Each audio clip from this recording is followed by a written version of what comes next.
Bien, donc bonjour à tous, je m'appelle Eric Andrieux, je travaille dans un centre de recherche et puis j'enseigne aussi à l'INP de Toulouse. Voilà, je vais vous parler de durabilité en mettant des mots peut-être un peu différents de ceux de Yves parce que j'ai aussi une autre vision, on partage certaines visions de la durabilité, mais j'en ai aussi un peu d'autres. Je crois que la durabilité dans notre société, il y a un antagonisme entre le fournisseur et le client. C'est-à-dire que le client, il attend une durabilité suffisante pour son produit, et le fournisseur, il ne va surtout pas fabriquer quelque chose qui dure trop longtemps.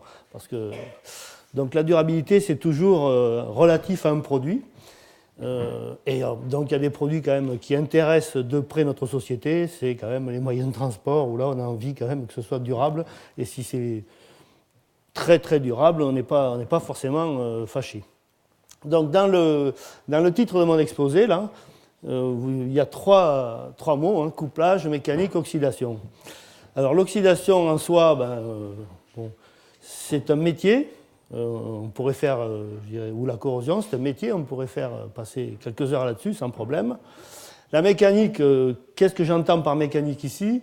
Il y a deux aspects de la mécanique, il y a la mécanique du comportement et la mécanique de l'endommagement. Dans la partie mécanique du comportement, la vision que j'ai, parce que j'ai fait pas mal d'oxydation aussi, c'est une vision, ce que présentait Yves, avec en plus, la dislocation, certes, ressent les contraintes à l'échelle locale, mais ce qu'elle ressent aussi, c'est l'état métallurgique local. Et justement, un des problèmes de l'oxydation, c'est de changer aussi l'état métallurgique local. Donc, quand on traite de mécanique du comportement, en relation avec l'oxydation, il faut s'attendre à des effets de l'oxydation sur les évolutions des états métallurgiques locaux. Et donc, par conséquent, des effets sur le comportement macroscopique, mécanique macroscopique des objets. Il y a aussi la mécanique de l'endommagement. Alors, l'endommagement le plus classique consisterait à dire que l'oxydation génère des porosités, génère des petits îlots d'oxyde interne, va oxyder dans des polycristaux, va oxyder les interfaces, les joints grains, entre autres. Ça, c'est une vision assez simple des choses. Et puis après, il y a, par rapport à la durabilité, il y a quand même des phénomènes de type amorçage et propagation de défauts qui font qu'un défaut qui se propage, il explore systématiquement l'état métallurgique proche de la surface. À mesure qu'il se déplace, il se déplace dans un milieu qui a été modifié par les réactions de surface. Voilà. Donc le troisième, c'est couplage. Couplage, qu'est-ce que ça veut dire? Ça veut dire que je ne me contente pas de faire de l'oxydation, puis je regarde les conséquences, ou de la mécanique, je regarde les conséquences. Non, je regarde, je fais les deux à la fois, j'oxyde en même temps que je déforme, et puis je regarde les conséquences, si couplage il y a, comment ça impacte et les lois de comportement et les lois d'endommagement. Voilà, donc j'ai donc construit un exposé dans lequel j'essaie quand même de limiter mon propos. Je vais vous présenter quelques mécanismes élémentaires qui sont pour la plupart relativement simples. Enfin, en tout cas, je pense qu'ils sont faciles à comprendre. Et ensuite, donc, je vous parlerai de couplage. Donc, il y a, à mon sens, des composantes statiques ou dynamiques dans les couplages. On les vivra ensemble à travers un certain nombre d'illustrations. Et enfin, des perspectives et des verrous. Mais ça, je pense que perspectives et verrous, le workshop de l'après-midi, précisément, il est un peu dédié à ça. C'est-à-dire que les intervenants cet après-midi sont, on va dire, ils font partie des futurs, de ceux qui vont porter le plus loin possible en recherche et les différents points sur lesquels aujourd'hui on achoppe un petit peu, quoi. Voilà. Bon, alors en termes de mécanismes élémentaires, je ne vais pas vous abreuver de tous les mécanismes possibles imaginables. Donc le premier qui est relatif finalement, qui impacte l'état métallurgique local, c'est ce qui se passe lorsqu'il y a oxydation. Il y a pompage sélectif d'un élément en général, et donc le substrat au voisinage de la couche d'oxyde se retrouve avec une composition chimique différente et donc un état métallurgique différent. Donc on regardera les conséquences physiques et métallurgiques de ce genre de choses. Ensuite, je vous montrerai un petit peu d'oxydation intergranulaire et quelles sont les conséquences que ça peut avoir sur le comportement et l'endommagement. Et enfin, je vous montrerai quelques exemples de réactions d'interface. Alors, ce sont des choses élémentaires, qui paraissent élémentaires et qu'on ne peut pas éviter. Ça vous paraît évident, mais on ne peut pas les éviter et elles ont malheureusement des tas de conséquences que vous verrez au cours de mon exposé. Bien, donc vous mesurez de ce que je viens de vous dire qu'il y a finalement des interactions à courte distance et des interactions à longue distance qui impactent le comportement ou l'endommagement. Donc là, j'en ai listé quelques-unes. Donc là, j'ai schématisé, il y a un polycristal jaune, une couche d'oxyde qui est verte, et puis un petit zoom ici là, de ce qui se passe proche de l'interface. Et quand on regarde ça à longue distance, on va se retrouver peut-être avec des effets composites dus à la croissance d'une couche d'oxyde, puisque en général, son module d'élasticité est quand même plus élevé que celui du métal, donc on peut avoir des effets de renforcement. Et puis après, tout ce qui va impacter les mécanismes qu'a décrit Yves tout à l'heure dans les cartes d'HB et autres, c'est-à-dire des problèmes de restauration des structures de déformation, entre autres, et même on va parler de défauts ponctuels, vous allez voir qu'on arrive même à des situations où on polygonise le métal uniquement par oxydation. Voilà. Donc, dans les mécanismes les plus proches de l'interface, vous avez des mécanismes renforçants et des mécanismes qui ne renforcent pas. Renforçant, c'est évidemment quand on enrichit le matériau en oxygène et en azote, par exemple, vous enrichissez en interstitiel et ça génère un durcissement local, vous le verrez tout à l'heure. On peut avoir aussi de l'oxydation interne. L'oxydation interne, elle peut avoir de bons effets, de mauvais effets. Quand on fait des alliages ODS, ils sont durcis par justement mise en place de petits oxydes un peu partout dans la microstructure. On a de l'injection de défaut et puis quelque chose qu'on illustrera aussi, c'est le problème de la cavitation, c'est-à-dire que les réactions d'oxydation peuvent, et dans la majorité des cas elles le peuvent, engendrer la formation de cavités dans le substrat, même à longue distance. Bien, donc première étape, c'est le déalliage. Donc là, c'est les alliages classiques qui sont utilisés dans les réacteurs à eau pressurisée, en particulier dans le générateur de vapeur. Donc c'est un alliage 600. Alors qu'est-ce qu'on va regarder? Donc, j'ai schématisé à droite là, ce qui se passe en fait à l'interface entre l'eau du circuit primaire et le métal en dessous qui est un polycristal. Donc, vous voyez se développer en surface du métal des gros cristaux qui sont des spinels. Il y a aussi une partie du métal qui dissout dans le milieu.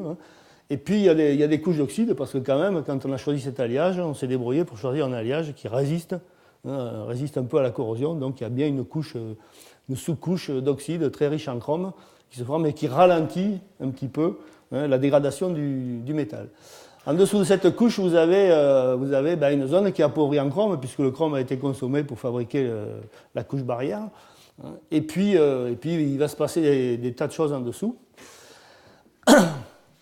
Alors, lorsqu'on analyse en coupe, avec des méthodes modernes, l'évolution de la composition chimique, lorsque vous descendez, là, suivant une verticale, ce que vous allez voir, c'est effectivement qu'il y a une zone fortement appauvrie en chrome, comparativement à la teneur initiale. Vous voyez, on passe de 15% pour la teneur en chrome loin de l'interface à environ 2-3% au voisinage de l'interface. Alors, on peut voir ça de différentes façons. Alors, on a pris le temps de fabriquer des matériaux modèles qui, finalement, reproduisent ces différentes couches. Donc, on a fabriqué ces matériaux modèles et on a regardé deux petites choses. On a regardé comment varier le paramètre de maille. Alors, vous avez à droite, sur cette courbe que vous avez à droite, ici, là, ici, donc, vous avez l'évolution du paramètre de maille en fonction de la température pour le matériau de base et pour les alliages modèles. Qu'est-ce que ça signifie? Ça signifie en clair que si in situ, donc métal au contact de l'eau, vous formez une sous-couche dont la composition chimique varie, son paramètre de maille varie.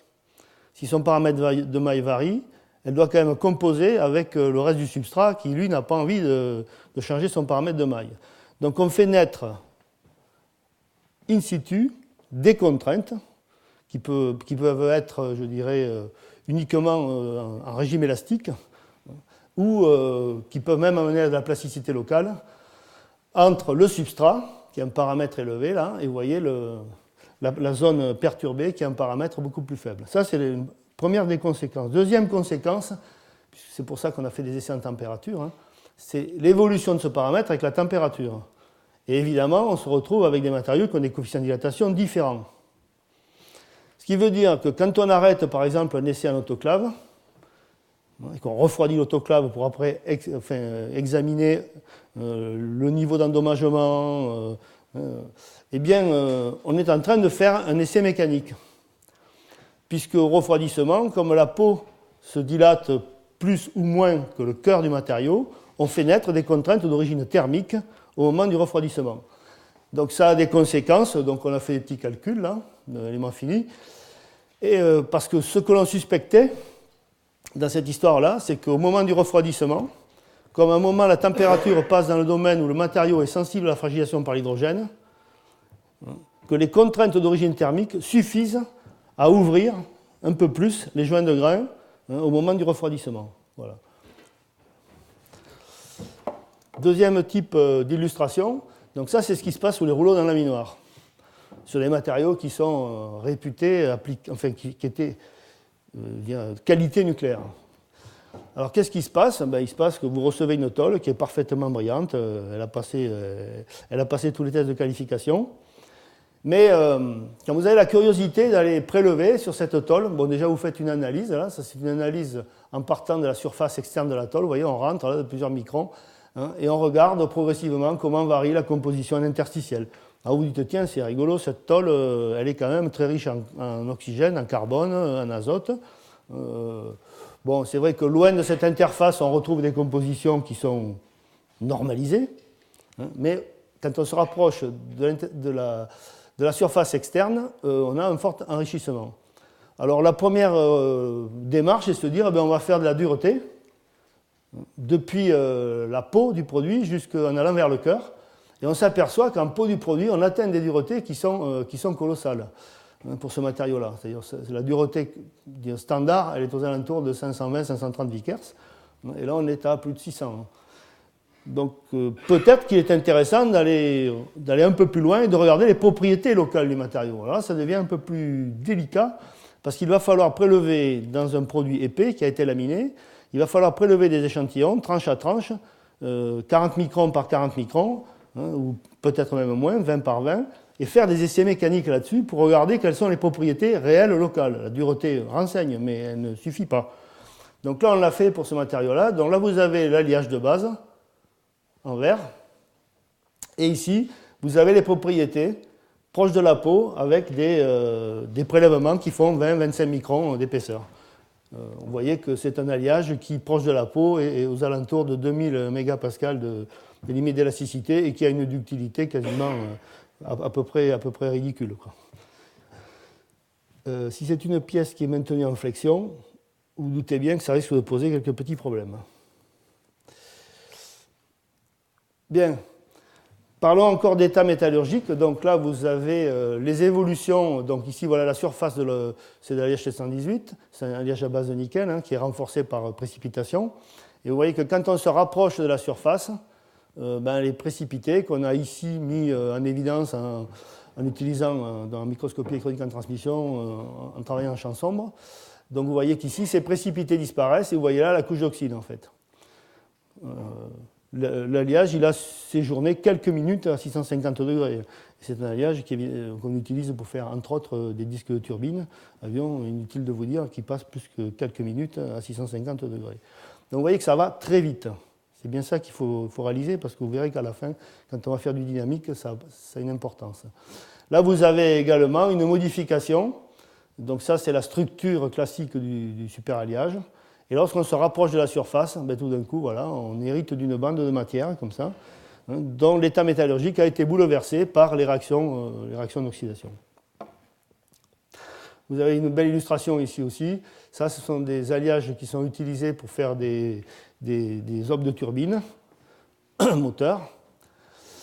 Ça, c'est du MC2, oui, c'est plutôt hélicoptère, c'est plutôt turbine hélicoptère. Donc vous voyez, ça, c'est la structure classique d'un superalliage monocristallin, structure coalescée. Donc et vous voyez comment vous avez la couche d'oxyde ici, vous avez une zone, il n'y a plus du tout de phase durcissante. Et dans cette zone-là, même la coalescence, c'est-à-dire la direction dans laquelle la microstructure s'est orientée, est bouleversée. Donc on peut s'attendre, sur une profondeur comme celle-là, à des effets notables de l'oxydation. Une façon de la caractériser, l'oxydation intergranulaire, ça c'est encore une autre forme de dégradation. Donc vous avez oxydation intergranulaire, regardez, vous avez ici la surface, bien entendu, et là vous voyez des pénétrations dans les joints de grains. Alors on peut en rester là et dire, ah ben oui, il y a de l'oxydation intergranulaire, mais lorsqu'on veut faire du comportement, on se dit, ben, est-ce que ça génère un abattement sur les propriétés mécaniques à l'échelle macroscopique ou pas? Eh bien, vous faites des essais, donc des essais de traction ici, sur des matériaux qui ont été, voilà, vous avez le non oxydé en rouge ici, et puis après vous avez 30 minutes, 1 heure, 2 heures, 5 heures d'oxydation à haute température, et vous voyez bien que l'allure de la courbe ne change pas, de façon drastique, l'allure de la courbe ne change pas, c'est simplement la contrainte d'écoulement qui change. Donc, la conséquence de ce type d'endommagement, d'oxydation intergranulaire, est assimilable à la création d'une zone morte, en fait, une zone non portante pour le matériau. Alors, bon, on peut procéder comme ça, et c'est une bonne technique. On peut procéder autrement. On peut procéder en faisant des analyses par spectrométrie d'ions secondaires, spectrométrie de masse, d'ions secondaires. On peut faire des analyses et on retrouve, grosso modo, les 3 techniques donnent à peu près les mêmes profondeurs affectées. Autre moyen d'accéder, parce que l'oxydation intergranulaire, des fois on la voit parfaitement, et d'autres fois c'est beaucoup plus délicat. Alors quand c'est très délicat, j'en ai discuté justement avant d'arriver, quand c'est très délicat, on peut pratiquer 2 techniques. Une technique qui va être relativement locale, mais qui quand même renseigne sur la profondeur affectée par l'oxydation. Et une technique beaucoup plus pénible à mettre en œuvre, mais qui est statistiquement beaucoup plus représentative, qui consiste à faire du polissage incrémental. Alors c'est quelque chose qu'on peut faire dans n'importe quel labo, c'est très simple, il faut du temps, de la patience, de la ténacité aussi. Donc il s'agit on met 2-3 empreintes de dureté, en général 3, donc ça repère le plan de base. Ensuite on polit. Mais on polit l'objet, on va enlever progressivement les couches d'oxyde en polissant. Et en mesurant les diagonales des empreintes, on peut remonter très précisément à la profondeur abrasée. Et dans ce cas-là, on regarde le paysage en mesurant. Mais on s'aperçoit que, bon, au départ, bien sûr, la couche d'oxyde, on est dans la couche d'oxyde, donc c'est pas très joli. Ensuite, on commence à passer à travers, il reste encore quelques îlots d'oxyde, mais on voit les joints de grains qui se dessinent ici. Et plus on va descendre, voilà, et plus on va soit voir disparaître certains joints de grains, d'autres joints de grains rester. Donc ça veut dire qu'avec ce type de technique, qui est d'une simplicité déconcertante, si on couple avec, par exemple, une analyse de BSD, on va arriver à trouver quelles sont les interfaces qui sont les plus propices à l'oxydation intergranulaire et quelles sont celles qui résistent. Et pourquoi pas de l'ingénierie de joints de grains après, je n'en sais rien, mais c'est toujours envisageable. Ah, donc là, on arrive au 3e mécanisme élémentaire, que sont les réactions d'interface. À quoi ressemble une réaction d'interface? Alors, j'ai pris un cas très simple. J'ai pris le cas du nickel. Là, vous avez du nickel en jaune. Vous avez ici le milieu. Alors, j'ai mis du bleu parce que ça manque un peu en ce moment. Donc, ça, c'est le milieu qui contient de l'oxygène, de l'azote, parfois de la vapeur d'eau, mais on essaye d'éviter parce que ça complique encore plus le débat. Et là, vous avez la couche d'oxyde.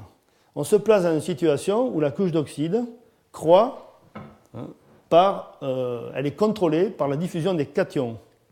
Donc le nouvel oxyde se forme à l'interface entre l'oxyde et le gaz.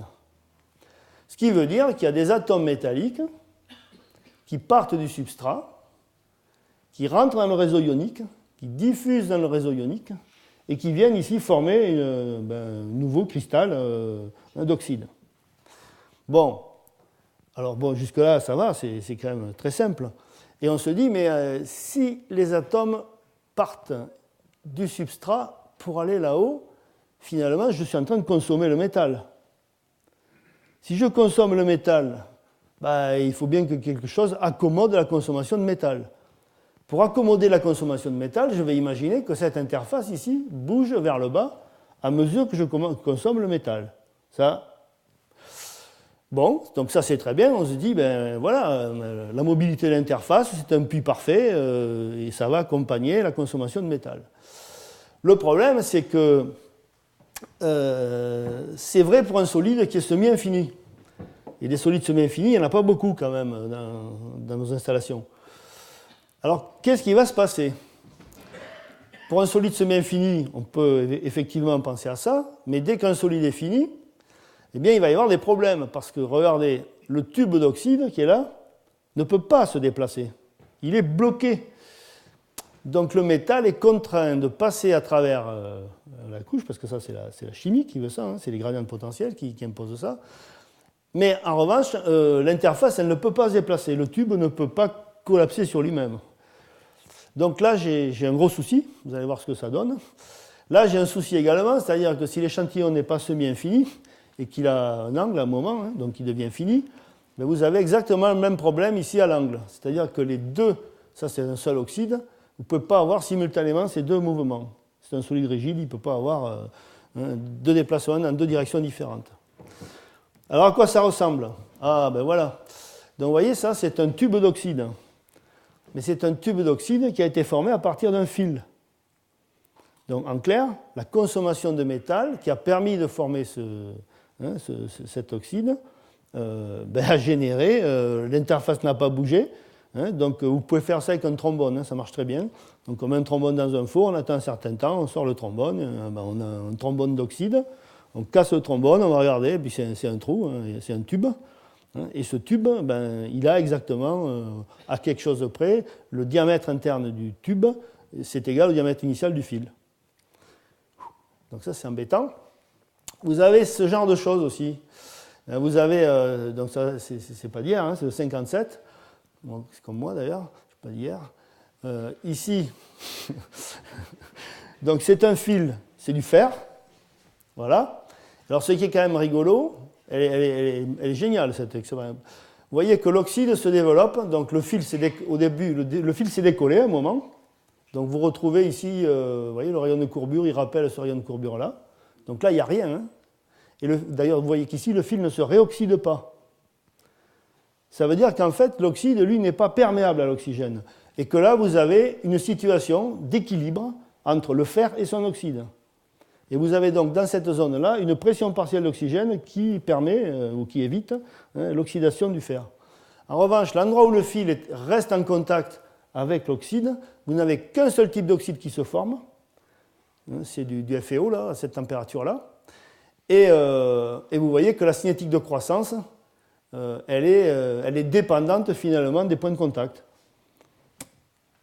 Voilà la même chose dans du nickel, où vous voyez que cette fois-ci, au lieu de consommer le fil de façon homogène, on consomme le fil à travers la création de trous, de lacunes, enfin de cavités, pardon, dans les joints de grains.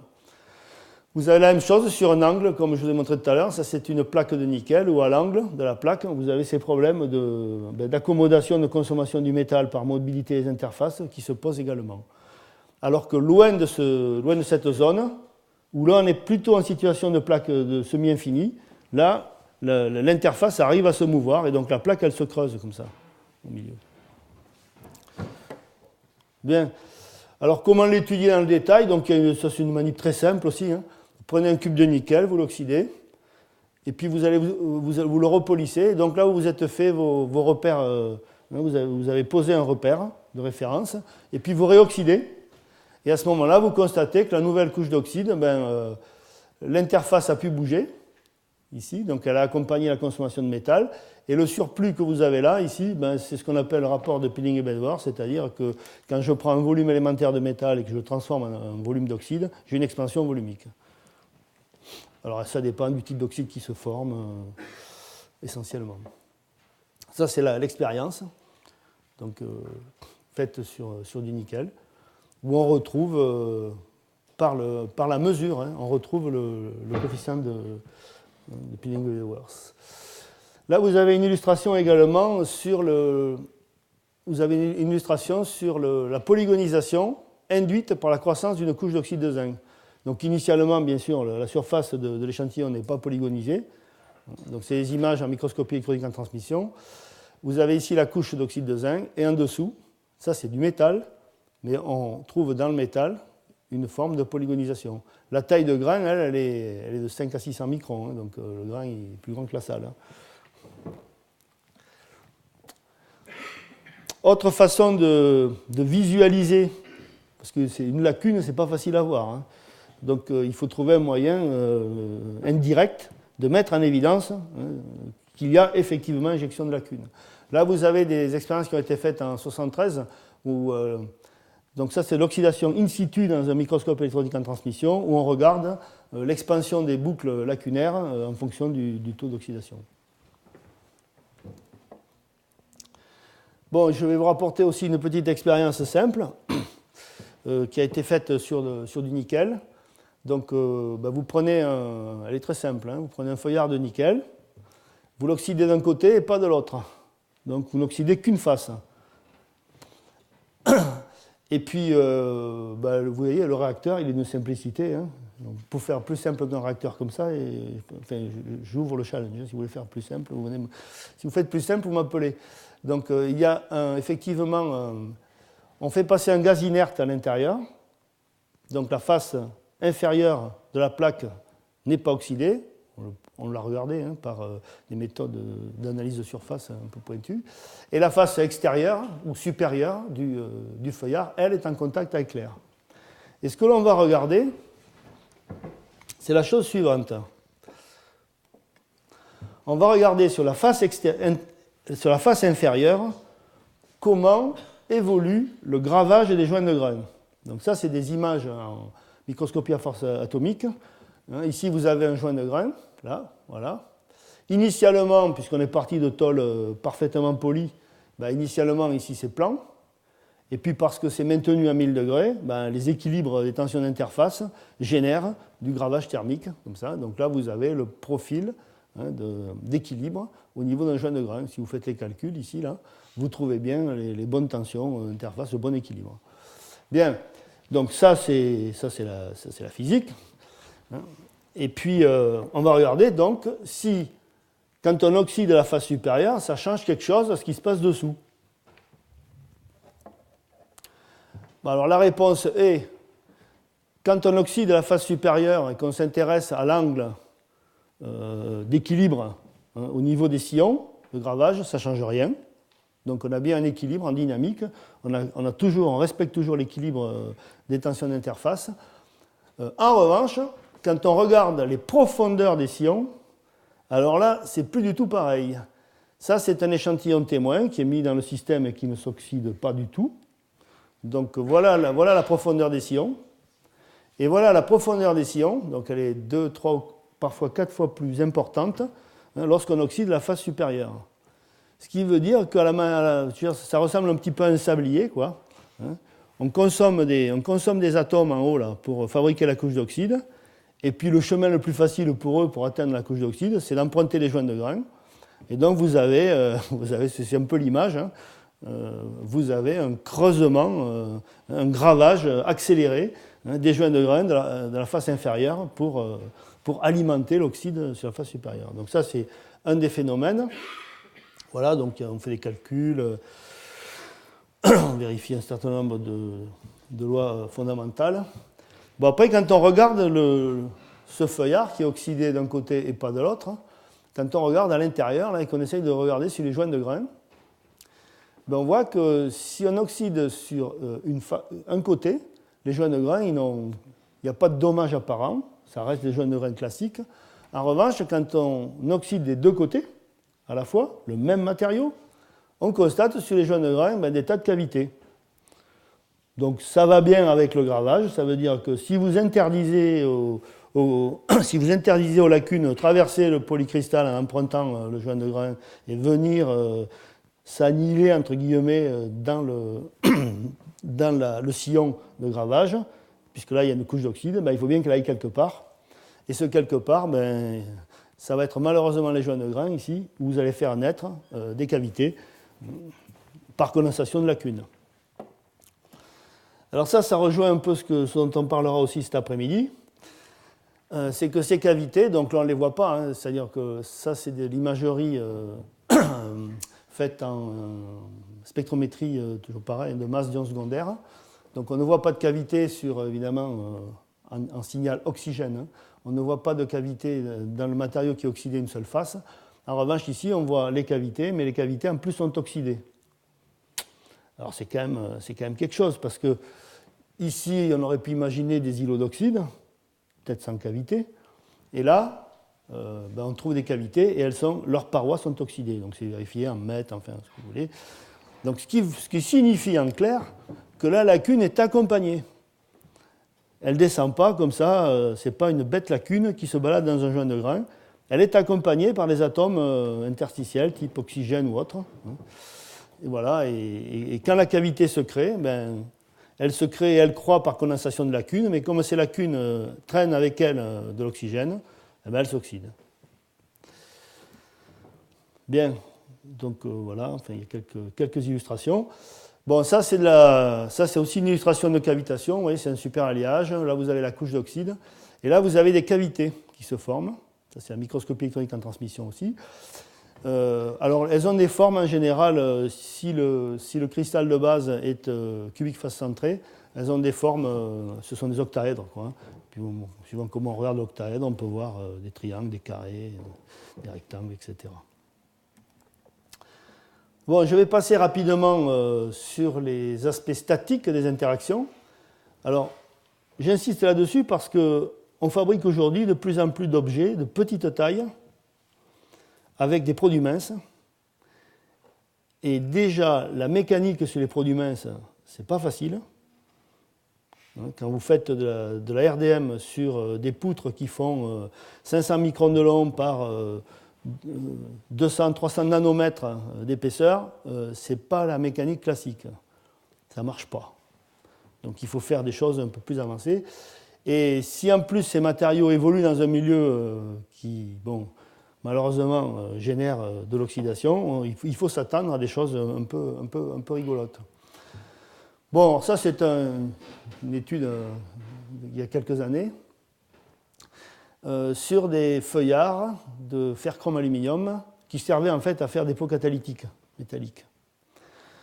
Et ces feuillards de 40 microns, dans un pot catalytique, d'abord il fait chaud, et ensuite, pour la fabrication du pot catalytique, on préoxyde le feuillard dans un domaine de température qui permet de développer des oxydes à fort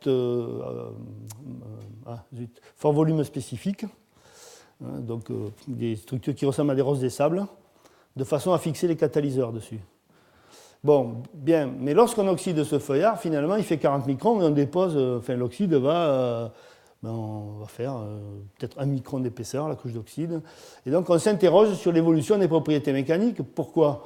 Pas pour le plaisir, c'est parce que si on veut modéliser le comportement thermomécanique d'un pot catalytique, il faut connaître les lois de comportement en fonction de la température, parce qu'il y a des champs thermiques évidemment assez complexes, puisqu'ils sont exposés directement ils sont au gaz d'échappement, de combustion, qui arrive à 800-900 degrés. La catalyse est exothermique, donc ça chauffe localement, et puis la phase de sortie, elle est à 600 degrés, 500 degrés d'un pot catalytique métallique. Il faut en plus anticiper les imbrûlés, c'est-à-dire les gens comme moi qui ne font pas très attention à l'état de santé de leur voiture.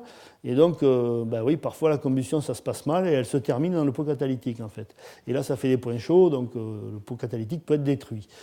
Donc, il faut garder en tête ces choses-là et se demander si un jour on pourra modéliser le comportement thermomécanique d'un produit aussi compliqué. Donc avant tout, il faut travailler sur les éléments de base. L'élément de base, c'est le feuillard. Le feuillard revêtu d'une couche d'alumine. Suivant l'épaisseur de la couche d'alumine, là vous avez une courbe de fluage qui doit être à 900 ou 1000 degrés. Et donc vous voyez, quand il n'y a pas d'alumine, c'est un feuillard, c'est du ferrochrome aluminium. À cette température-là, ce n'est pas connu pour être résistant au fluage. Donc vous voyez qu'il flue très vite. Dès l'instant qu'on dépose, que la couche d'alumine croît, vous voyez que le comportement en fluage change. Et il y a un moment où ça ne flue quasiment plus. Donc quand on trace l'évolution des vitesses stationnaires de fluage, ici, là, en log, en fonction de l'aluminium consommé, parce qu'évidemment, un feuillard de 40 microns, ce n'est pas une réserve infinie d'aluminium. Donc on consomme de l'aluminium dans cette petite réserve pour former la couche d'alumine. Vous voyez qu'on peut lier donc directement l'aluminium consommé à l'épaisseur de la couche d'oxyde. Vous voyez que les vitesses de fluage stationnaire, vous avez 3 ordres de grandeur sur les vitesses. Donc à un moment, il flue quasiment plus, quoi. Et puis, quand vous avez plus ou moins épuisé l'aluminium, la source d'aluminium, à ce moment-là, il se développe d'autres oxydes. Il y a du chrome, entre autres, et du fer. Et alors là, c'est la catastrophe, c'est-à-dire que la vitesse réaugmente et en plus, le matériau casse rapidement parce qu'il s'endommage, quoi. Donc ça, c'est bon. Après, on peut faire un petit calcul, un modèle à 2 barres, c'est pas très compliqué, où on voit finalement que ce que je viens de vous montrer, c'est une reprise, c'est un effet composite, c'est-à-dire c'est une reprise du chargement par la couche d'alumine, et évidemment le métal s'en trouve vraiment soulagé. Bien, alors maintenant on va passer aux aspects dynamiques du couplage, c'est-à-dire dans quelle mesure l'oxydation et les mécanismes impliqués dans l'oxydation bouleversent le comportement du matériau. Alors, il y a des très vieilles expériences sur des polycristaux de nickel. Vous avez là la vitesse de fluage en fonction du temps. Donc ça, c'est une courbe classique. Vous avez le primaire ici, le secondaire, enfin, ou ce qu'il en reste ici, puis un tertiaire, et puis ça casse. Et ils se sont amusés précisément à faire ces courbes à différentes pressions partielles d'oxygène, je pense. Ou d'air, je ne sais plus exactement, d'oxygène. Donc regardez, si vous démarrez votre essai sous 10-6 torr, la vitesse de fluage diminue rapidement. Vous atteignez le palier ici, donc tout va bien. Et à un moment, vous faites une entrée d'air. Et tout de suite, mais c'est presque instantané, la vitesse de fluage augmente à nouveau pour rejoindre une évolution qui calque un petit peu ce qui se passe sous un essai à plus haute pression. Donc le couplage, il est là, c'est-à-dire que si vous injectez un gaz réactif pendant que l'échantillon est en train de se déformer, ça peut avoir des conséquences à longue distance. Cela, les éprouvettes, je crois qu'elles faisaient 3-4 mm de diamètre quand même. Donc on est loin de l'interface. Vous avez celle-là qui est très rigolote aussi. Donc ça fait référence à ce que Yves a présenté tout à l'heure sur les cartes d'Ashby, où vous avez ce fameux domaine de fluage-diffusion. Et dans les mécanismes de fluage-diffusion, il y a celui-là ici, qui est le Nabarro-Herring. Donc ce sont des expériences qui ont été menées de façon très rigoureuse. Donc ils ont bien vérifié qu'ils étaient bien dans des conditions de fluage-diffusion. Vous voyez qu'ici l'expression de Norton est égale à 1. Et ils ont fait ces essais sous azote ou sous air. Et ce que vous constatez, que sous azote et hydrogène, il n'y a pas de changement de comportement en soi. En revanche, quand vous passez sous air, ce matériau, c'est du magnésium, inutile de vous dire que c'est quand même oxydable, il s'oxyde. Et qu'est-ce qui va se passer ? Dans le mécanisme de base ici, où on met un cube en cisaillement pur, et puis on se dit, il y a un gradient de concentration en lacune, hors oxydation, il y a un gradient de concentration en lacune entre les phases en traction et les phases en compression. S'il y a gradient, il y a diffusion. S'il y a diffusion de lacune, il y a diffusion de matière. Donc la déformation d'Ongérite, elle est induite par de la diffusion de matière. Si je viens oxyder ici, sur cette face, et donc localement j'amène une surconcentration en lacune, je tue le mécanisme finalement, puisque je vais tuer le gradient de concentration en lacune. Et comme je tue le mécanisme, ça se met à fluer beaucoup moins vite. Voilà. Elle est de 69, là, Bon, ça c'est plus récent.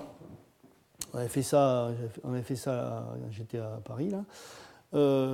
Vous avez ici un alliage qui est un alliage typique. Hein, l'alliage 600 a exactement le même comportement que ça. Hein. Donc là, j'ai pris un alliage modèle 80-20, 80 de nickel, 20 de chrome. C'est la thèse de Gaël-Cavarin. Vous avez ici les courbes de fluage. Alors, les diagrammes de Norton, plus exactement, puisque la vitesse stationnaire en fonction de la contrainte vraie appliquée. Vous voyez ici l'évolution de la vitesse de fluage sous vide. Et vous avez l'évolution de la vitesse de fluage sous air.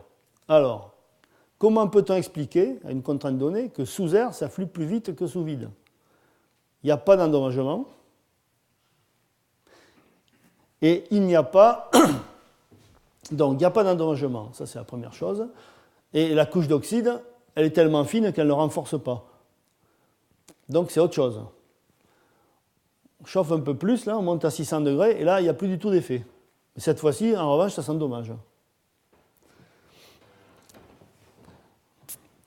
Donc, on a quelques petites explications sur des problèmes d'ordre à courte distance, parce que c'est un domaine aussi où, dans les solutions nickel-chrome, on a un effet de durcissement par ordre à courte distance qui disparaît à partir d'une certaine température.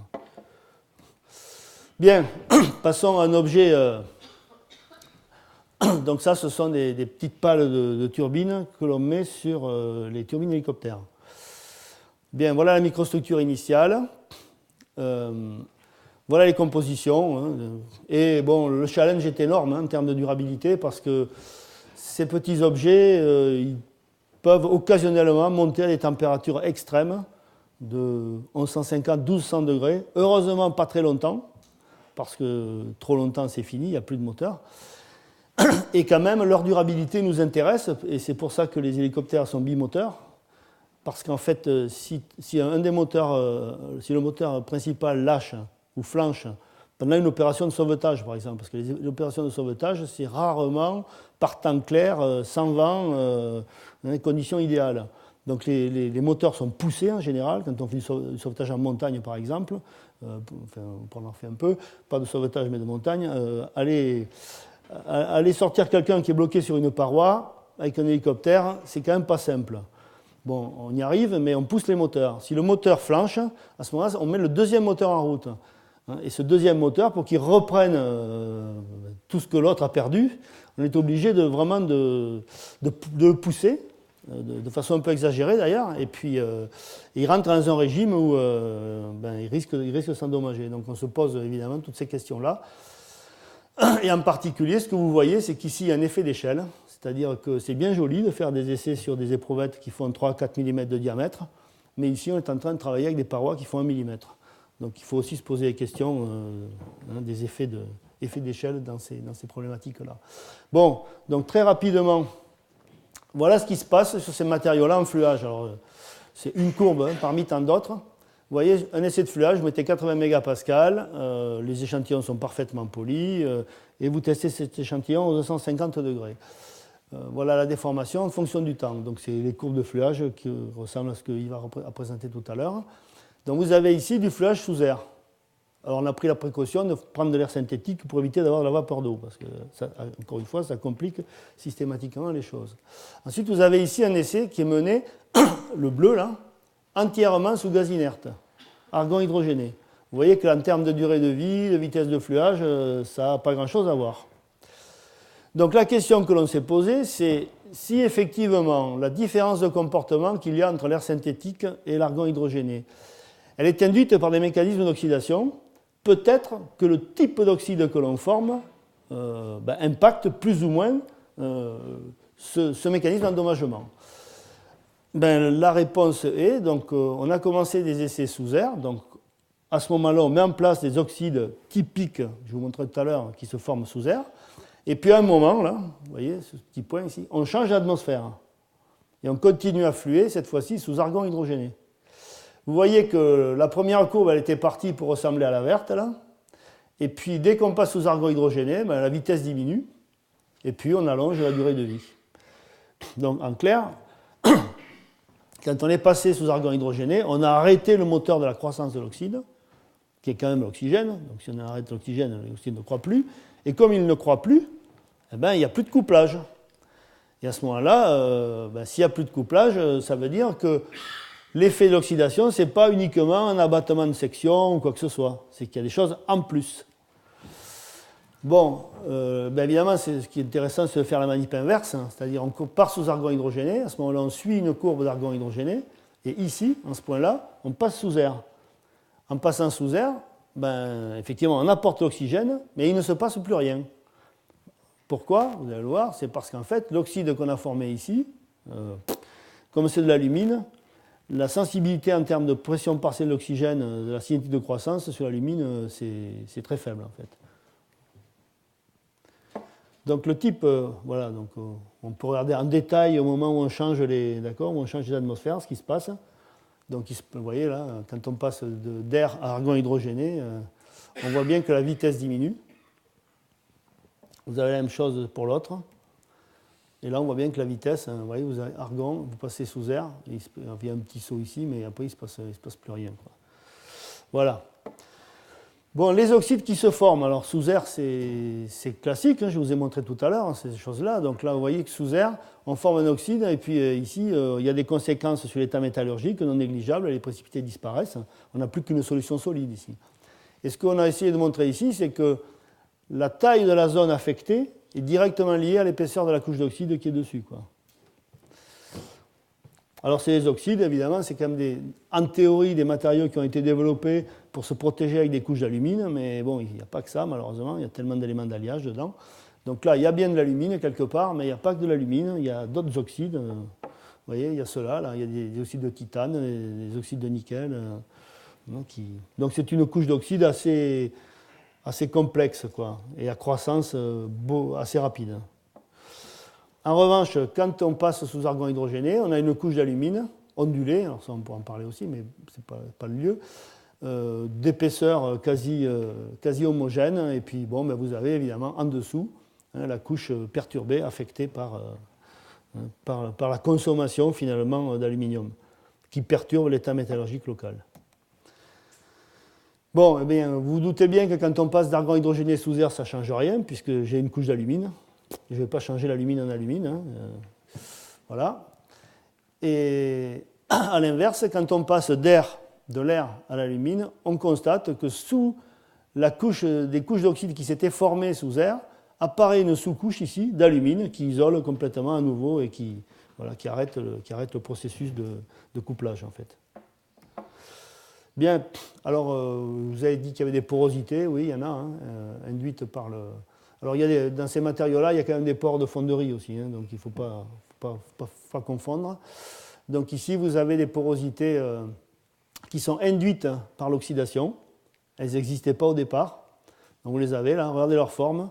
Et quand on les regarde vraiment dans le détail, en fait, c'est des petits octaèdres, c'est très joli. Hein.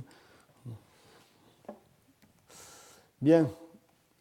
Pour les modèles, donc par rapport à ce que présentait Yves tout à l'heure, effectivement, on peut aller chercher des effets sur les pressions osmotiques, en particulier sur les phénomènes de montée dans le enfluage. Oui, je vais essayer d'aller un peu plus vite là. Couplage, alors là, on couple vraiment plusieurs choses. On couple l'oxydation, le mode de déformation, et on arrive à quelque chose, un mode de rupture qui est intimement lié à ces choses-là. Donc l'alliage, c'est toujours l'alliage 718, c'est un alliage à base de nickel. Il y a quelques thésards qui ont contribué à ce genre de choses. Alors ce qui va nous intéresser ici, c'est deux modes de déformation, assez rigolos. C'est le vieillissement dynamique, c'est-à-dire c'est, en termes de mécanisme, ça correspond aux interactions entre dislocation et interstitielle et substitutionnelle. On va dire que ces interactions conditionnent la vitesse d'écoulement. Et puis à un moment, on a une vitesse d'écoulement suffisamment rapide pour déclencher du phénomène Portevin-Châtelier, c'est-à-dire des instabilités d'écoulement. Bon, alors bon, ça c'est connu. Et donc, quand on se place en Portevin-Châtelier, voilà ce que l'on a. Là, c'est dans l'eau à 350 degrés, vous doutez bien à quoi ça correspond. Et là, c'est 650 degrés, c'est la température disque de turbine. Ben, vous voyez qu'il y a un effet de vitesse assez clair. Dans les deux cas, il y a de l'oxydation. À haute vitesse, on n'a pas d'endommagement de type intergranulaire, alors que dès qu'on descend les vitesses, c'est un petit peu catastrophique. On va essayer de comprendre ça. Et donc, pour comprendre ça, il faut multiplier les essais et tracer la frontière entre le vieillissement dynamique et le phénomène Portemann-Châtelier. Donc, il y a une frontière très nette, dans un plan température, vitesse de déformation, une frontière très nette entre ces deux mécanismes d'écoulement. Bien. Alors, si vous faites ça sous gaz inerte, il n'y a pas d'effet, c'est-à-dire c'est ductile des deux côtés, il n'y a pas de souci. En revanche, si vous faites ce genre d'expérience sous air, dans ce domaine-là, vous aurez uniquement de la rupture ductile. Et dans ce domaine-là, vous aurez de la rupture intergranulaire fragile. En tout cas, des amorçages, des propagations de fissures intergranulaires fragiles. Bien. Et c'est d'une sensibilité incroyable. Bon, là, il n'y a que quelques points. Je crois qu'on a fait plus de 800 essais sur cette histoire. Parce que ça a quand même des conséquences industrielles non négligeables, donc ça a été fait. Donc là, la frontière, elle est finalement extrêmement bien définie. Je veux dire, vous changez la vitesse, par exemple, si vous êtes à 600 degrés, là, vous changez la vitesse de 20% pour passer la frontière, 15 à 20%, et tout de suite, le mode d'endommagement change. Donc c'est aussi dynamique que ça en termes de temps de réponse. Bon, alors ça dépend de la teneur en carbone. Donc sur le même alliage, quand on arrive à extraire le carbone, et c'est pas simple, quand on arrive à extraire le carbone, on déplace la frontière, et il y a un moment où la teneur en carbone est telle que même on a encore une frontière entre le vieillissement dynamique et le phénomène d'instabilité Portemann-Châtelier. Bien là, de part et d'autre de la frontière, le matériau est cette fois-ci ductile dans les deux cas. Pourtant, dans des conditions de très basse vitesse qui favoriseraient les phénomènes d'endommagement intergranulaire, non, ils n'ont plus le droit de citer dans ces conditions-là. Ce qui veut dire que quelque part, il y a dans ces couplages, c'est pour ça que je parlais de mode de déformation, on travaille là-dessus en ce moment, probablement du transport par les dislocations et d'une ségrégation dynamique dans les joints de grains qui sensibilise les joints de grains, en fait.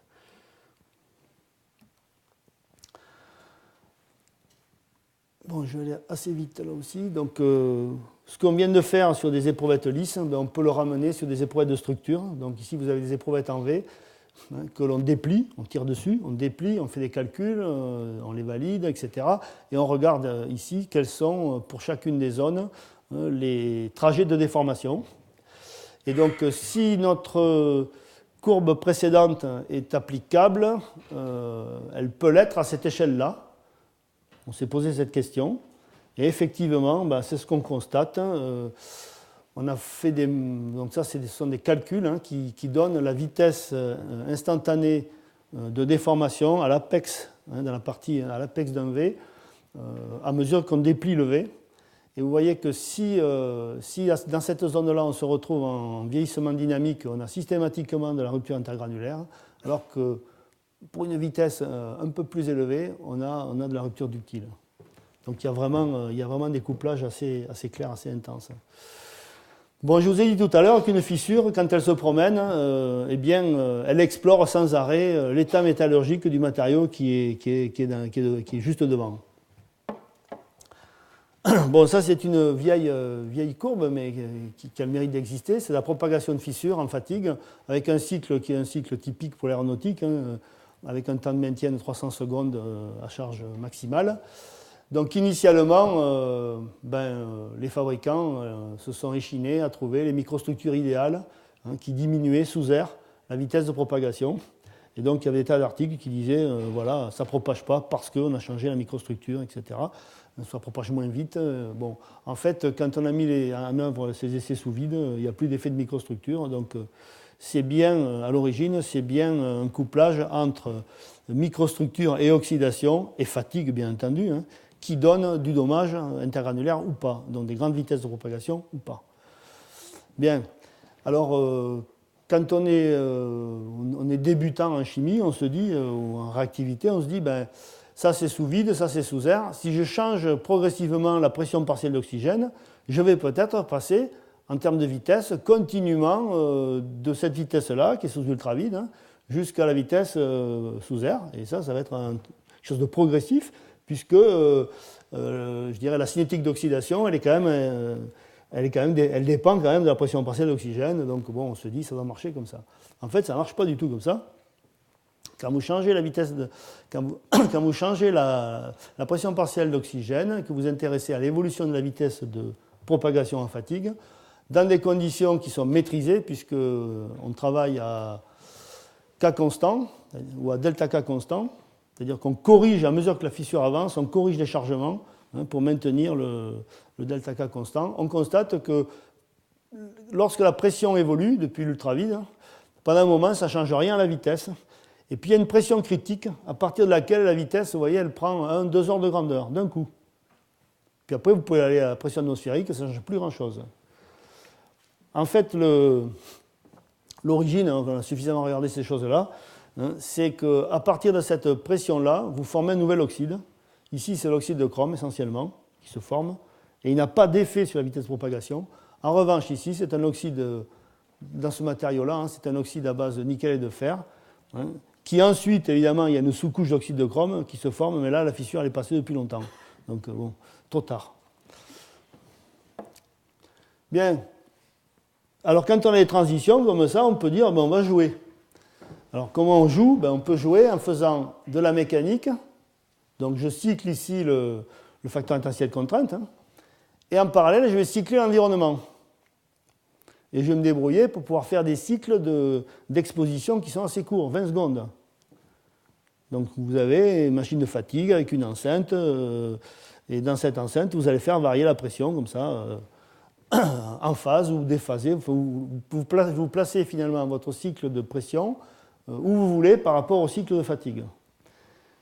Comme les couplages sont vraiment très dynamiques, puisque c'est une fissure qui est en train de se propager, elle a vraiment, je veux dire, elle est très sensible à ce qui se passe dans le matériau qui est vraiment juste devant. Et donc, suivant où vous allez a priori, je dirais, positionner ce cycle, vous allez aussi pouvoir explorer l'état mécanique d'une point de fissure. Parce que là, vous êtes ici en ouverture de fissure, donc là, les contraintes sont maximales, il n'y a pas de problème. Mais dès l'instant que vous changez ici le sens de sollicitation, vous générez une zone de compression. Il faut reprendre les calculs, Riedel et Rice entre autres. Donc on génère ici une zone de compression. L'étendue de cette zone de compression est d'autant plus importante, évidemment, que vous déchargez. Dès l'instant que cette zone de compression, sa taille, va dépasser la zone d'influence de l'oxydation, ben vous êtes tranquille, parce qu'on n'ouvre pas une fissure en compression. Bon, donc vous pouvez faire ça sur des cycles triangulaires, vous pouvez faire ça aussi sur des cycles trapézoïdaux, et regardez par rapport à la position du cycle de pression, la position du cycle de pression par rapport au cycle mécanique, suivant où vous le mettez là, eh bien, il y a des moments où si vous le mettez juste là, bien entendu, ça accélère la vitesse de propagation, et puis vous le décalez de plus en plus, et à un moment, il n'a plus d'effet. Et quand il n'a plus d'effet, eh bien, c'est que finalement, les contraintes en pointe de fissure se sont totalement relaxées, ou presque. Et donc c'est aussi un moyen indirect d'aller regarder la mécanique à cette échelle-là, et de l'explorer, et de valider des calculs à la limite. Voilà. Bon, ça c'est quelques expériences qu'on a menées sur le sujet, qui prouvent bien que ça marche, il n'y a pas de souci, on a compris. Et surtout, ce qui est quand même plaisant, c'est de voir que tous ces calculs qui avaient été faits, parce que Riedel et Rice, c'est pas d'hier, ben ils sont justes, pas de souci, ils ont bien travaillé. Voilà. Bon, on peut faire des tas de choses. Bon, de sorte que quand on a compris qu'on peut arrêter une fissure en déchargeant la pointe de fissure ou en mettant un petit état de compression, eh bien, on va dire finalement, sur un cycle moteur, quand un avion décolle, eh bien, si au moment où il arrive sur le palier, quand il est en vol stationnaire, la vitesse du moteur, elle diminue, la vitesse de rotation diminue, et donc toutes les fissures qui auraient pu, en clair, si ça explose pas au décollage, ça n'explose pas l'atterrissage, vous êtes tranquille. Voilà. Puisque dès que la vitesse du moteur va ralentir, à ce moment-là, les fissures, si elles existent, elles se referment légèrement, et en se refermant légèrement, elles génèrent un tout petit champ de compression qui fait que voilà, les effets d'oxydation, vous les arrêtez, quoi. Je ne sais pas si ça vous rassure, mais enfin, moi, ça me rassure un peu. Mais bon. Voilà, donc on peut faire de jolis petits calculs locaux là, qui montrent que, suivant la loi de comportement du matériau, le niveau de déchargement qu'il faut imposer pour arrêter les fissures dépend en clair de la loi de comportement et du type de microstructure et d'état métallurgique.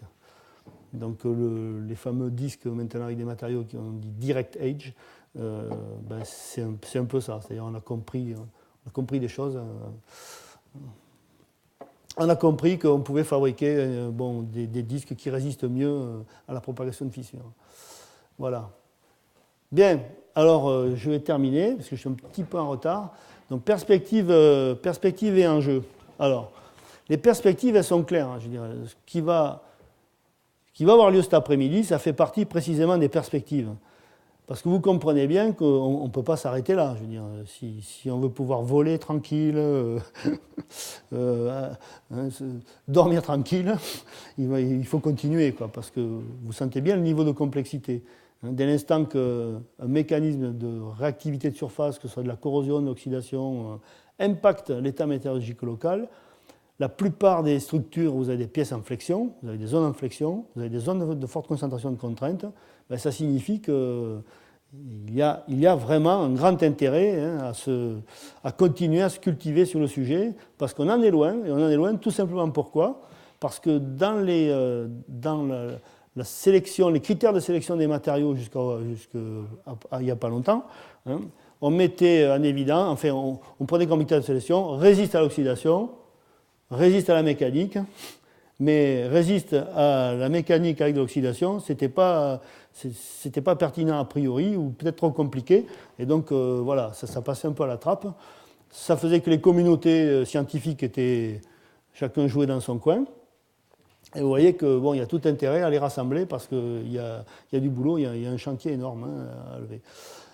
Alors dans les perspectives, donc, et ça cet après-midi elles seront abordées, vous avez compris que l'oxydation génère des gradients de microstructure.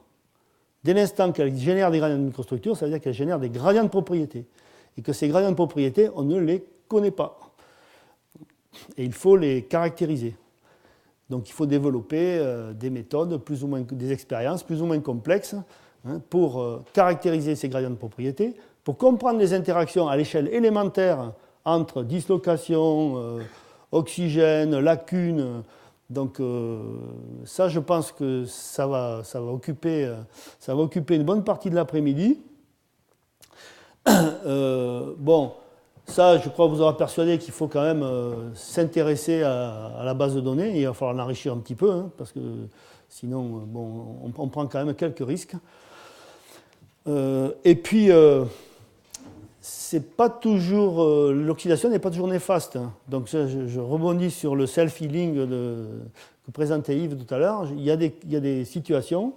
Vous avez vu que l'oxydation, par exemple, génère une solution solide.